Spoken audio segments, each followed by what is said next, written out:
I was halfway to the office when I saw him. Gray hoodie, same jeans from the night before. He was supposed to be home with Ava, our daughter, curled up in bed with a fever. But there he was, laughing, sliding into the passenger seat of a sleek, unfamiliar black car.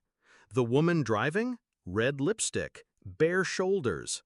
A kiss planted so casually on his cheek, you'd think they'd done this 1,000 times. I didn't cry, didn't honk, didn't scream. I followed. We met 9 years ago. He was the one who found my phone after I dropped it at a concert. Tall, disarming, with this kind of lazy charm that made everything feel like a joke we were both in on. He made me feel chosen, like the world paused when I spoke and he was the only one listening. I married him 2 years later, and when Ava was born, I thought we were complete. Turns out, I was the only one playing house. It started slowly. He stopped asking about my day, stopped touching me unless someone was watching. He started working late more often. His phone lived face down. He never let it out of sight. Once I caught a perfume scent in our car that wasn't mine.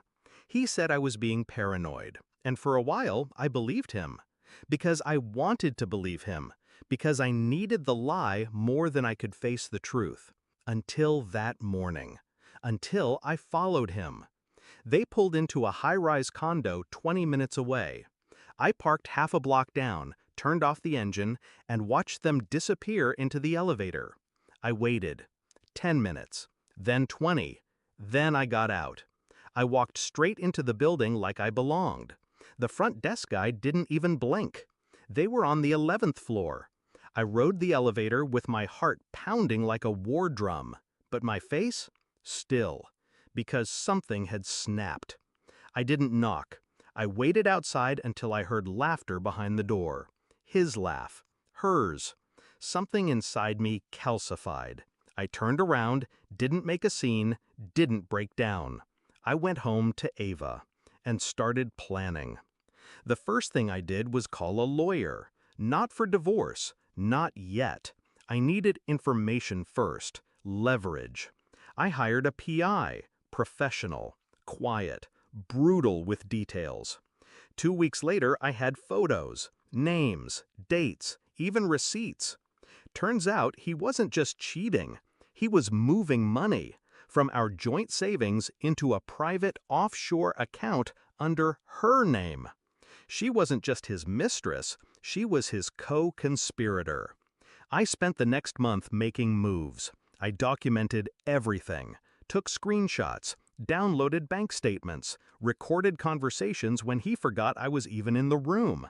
I mirrored his phone while he slept, and I smiled at breakfast. Perfect wife, clueless, tired from work, worried about Ava. He never suspected. Then I pulled the thread that unraveled him. I told him I was promoted, said it came with a small bonus. He lit up. Maybe we can finally get that beach trip. I smiled. Maybe. Then I offered to put the money in our shared account. He agreed, of course, but I didn't. I emptied it, legally, moved it into a trust under Ava's name, protected by a family attorney he'd never met. Then I reported the offshore transfers to the IRS. And then I waited. Until the day the walls closed in. He came home from work flustered, said something was wrong with his bank access. That was the first tremor. Then the letters started arriving. Audits, freezes, questions from people he couldn't lie to. And finally, he snapped. He cornered me in the kitchen. "What the hell did you do?" I just blanked. "You mean with our money? Or with your mistress?" He froze. I pulled a thick folder from the drawer and laid it on the counter. Photos, bank logs, screenshots, audio recordings. He paled. "You were supposed to be the stupid one," he said under his breath. "I was," I said, until I wasn't. I didn't wait for the fallout. I filed for full custody the next morning. The PI became my witness. The financial trail became my weapon. He tried to fight, but all his secrets were public now. She left him when the account dried up, said she didn't sign up for this. And me?